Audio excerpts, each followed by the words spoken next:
বাংলাদেশ বার কাউন্সিলের নির্বাচিত সদস্য, বাংলাদেশ সুপ্রিম কোর্ট আইনজীবী সমিতির সাবেক নির্বাচিত সভাপতি, বিএনপির ভাইস চেয়ারম্যান এবং আজকের সভার সম্মানিত সভাপতি সিনিয়র অ্যাডভোকেট জয়নুল আবেদিন,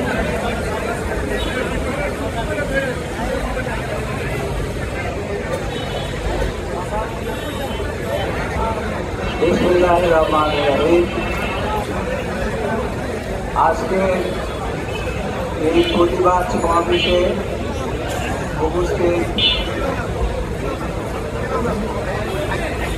বাংলাদেশ জাতীয়তাবাদী দলের চেয়ারপারসনের উপদেষ্টা, এই বাড়ির সম্মানিত সভাপতি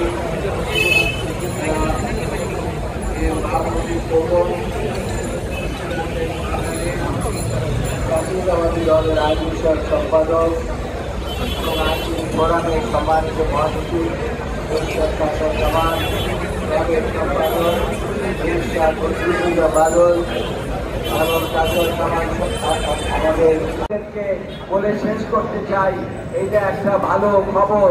সেটা হচ্ছে আমাদের নেত্রী বেগম খালেদা জিয়াকে মেরে ফেলতে চেয়েছিল আজকে একটি মামলা, যে মামলাটি চ্যারিটেবল ট্রাস্টের মামলা, রাজনৈতিক উদ্দেশ্য প্রণোদিতভাবে করেছিলেন। সেই মামলায় বেগম, আপনারা যারা সাংবাদিক বন্ধুরা আছেন আপনাদেরকে ধন্যবাদ জানাচ্ছি, যারা গতকাল থেকে আজকে পর্যন্ত এই পরিশ্রম করেছেন আইনজীবী বন্ধুরা, আপনাদের সকলকে বাংলাদেশ জাতীয়তাবাদী আইনজীবী ফোরামের পক্ষ থেকে আন্তরিক ধন্যবাদ জানিয়ে আজকের বক্তব্য শেষ করছি এবং আজকের এই সমাবেশের সমাপ্তি ঘোষণা করছি। আল্লাহ ভেঙে দাও, গুড়িয়ে দাও, ভেঙে দাও, গুড়িয়ে দাও, সুপ্রিম কোর্টের ভেঙে দাও, গুড়িয়ে দাও, সুপ্রিম কোর্টের নির্বাচনে